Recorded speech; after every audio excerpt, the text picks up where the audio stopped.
Nós temos outros, então a gente pegou aqui só aqueles que comumente aparecem aí nas redações, tá, gente? Outra é esse aqui, ó, é a conclusão não decorrente, né? Aliás, tira esse hífen aqui para mim, tá? Hoje nós não temos mais o hífen quando nós utilizamos o prefixo não, tá? Então, lembrem disso. Então, por exemplo, se eu falo assim, linguagem verbal e não verbal, antigamente aquele não verbal tinha o hífen, tá? Hoje não tem mais. E é fácil de decorar, tá, gente? Lembra assim, ó, o prefixo não leva hífen. Barbada, né? Prefixo não leva hífen, simples assim, tá?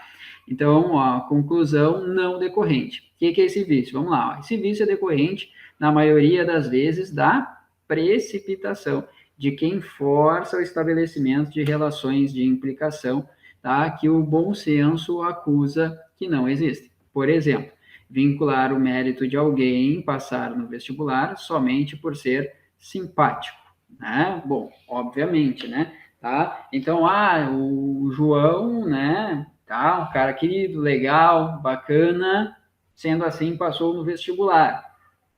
Como assim? Tá? Percebam? E olha como essa questão da conclusão, isso aqui é muito legal, né? A questão da conclusão, ela está sempre relacionada a um silogismo, né? Por maior ou menor que seja, ó, tá? O silogismo, eu não sou expert na parte filosófica, né, pessoal? Mas lá na filosofia, a gente tem, não é a única forma, né? Me desculpe porque de novo, eu não sou expert nessa área, tá? Mas o que eu lembro sempre é do silogismo aristotélico. Eu não sei nem se foi o primeiro ou não, tá? Mas é aquela forma de silogismo que a gente liga, obviamente, né, a Aristóteles, por isso que a gente chama de silogismo aristotélico, que é um trabalho, é uma lógica, tá? A partir de premissas, é uma relação entre premissas e a sua conclusão lógica. Então, é aquele que tu tens ali uma premissa maior, uma premissa menor e uma conclusão. Só que essa conclusão aqui, ela tem que, obviamente, ter coerência com as premissas. Senão, ó, nós teremos uma conclusão falha ou uma conclusão não decorrente. Então, essa conclusão não decorrente, o melhor exemplo é tu lembrar desse silogismo aristotélico, tá? Quando eu digo assim, ó, vamos lá, aquele velho exemplo, eu pego eu e o meu irmão, eu e o Diego, né? Aí eu trago uma informação para vocês. Vamos pregar aqui, então, ó, Diego e Marques são irmãos, né? Então, tá aqui, ó, Diego e Marques são irmãos. Aí eu trago uma outra premissa para vocês, falando tão somente do Diego agora. Diego é o mais velho, tá? Diego é o mais velho.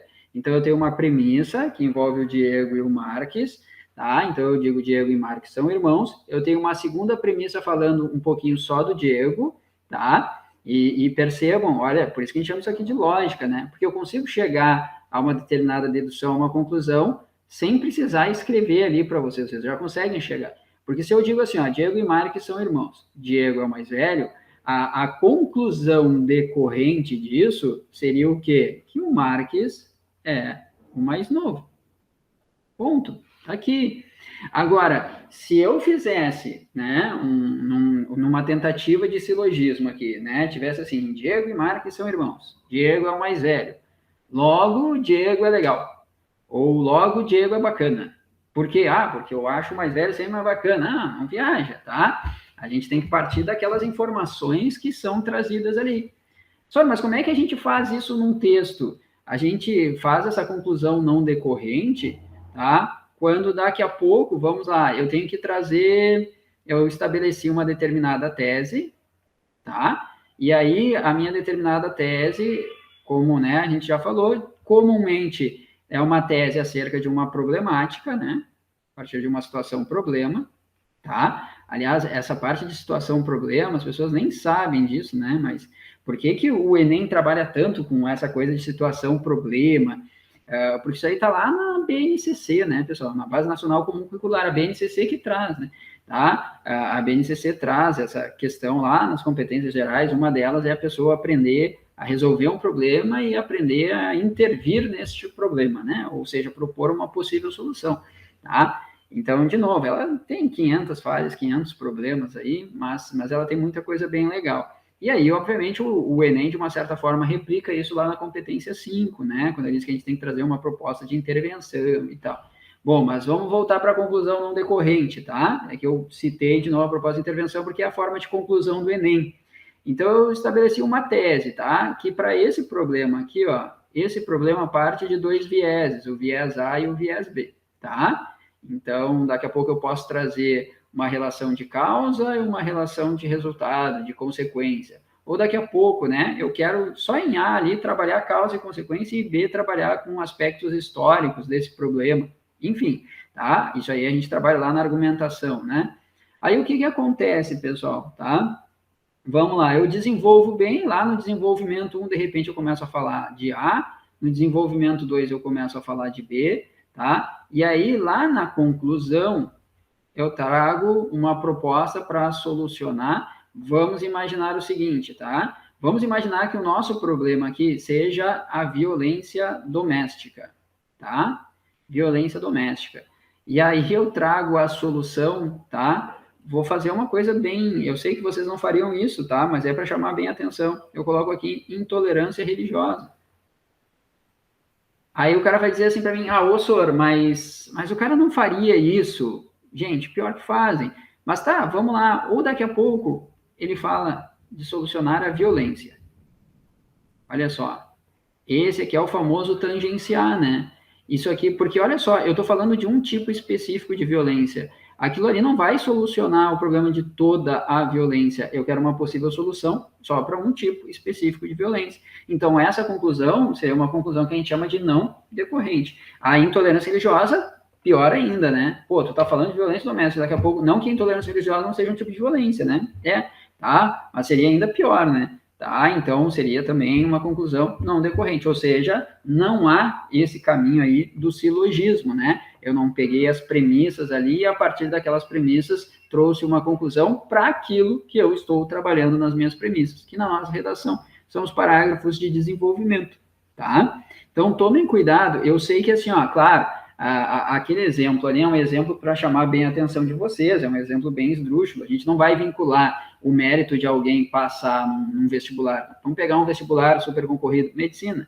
A gente não vai atribuir o fato, né, do Pedrinho, nosso amigo, ter passado em medicina porque ele é bonito, porque ele é um cara querido, fofo. Evidente que não, né? Isso seria uma conclusão não decorrente. Claro que nesses casos, assim, a gente consegue inferir de uma maneira muito mais direta, muito mais objetiva, tá? Mas tomem cuidado sempre na hora. Por isso que eu falo para vocês, tem algumas coisas que são muito importantes na hora de produzir um texto, que às vezes as pessoas esquecem. Projeto de texto é um deles, já falei para vocês várias vezes, tá? E aí não é uma questão de crítica, tá, pessoal? É uma questão de constatação. Alguns alunos, alguns colegas de vocês não fazem projeto de texto na hora de escrever um texto. Alguns alunos, alguns colegas não fazem rascunho, tá? Por quê? Porque não gostam, querem ir direto para o texto, porque acham que indo direto para o texto vai dar tudo certo. Vamos lá, pode dar certo a partir do momento que aquele texto está valendo para mim uma nota para o colégio, né? E aí daqui a pouco essa nota vai se juntar com outros trabalhos que eu fiz, com outras coisas, e aí não vai representar uma perda muito significante na minha nota. Tá, aí para aquele contexto daqui a pouco acabou servindo. Mas vocês que estão se preparando, que estão estudando e que querem uma coisa além depois, que é passar num concurso, até porque Enem também é um concurso, né, pessoal? Aliás, um concurso com...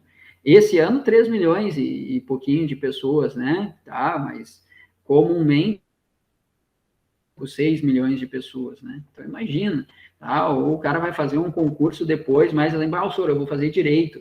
Ou sou um cara que estou estudando direito, então, pá, eu vou fazer concurso, eu quero ser, sei lá, policial civil, né?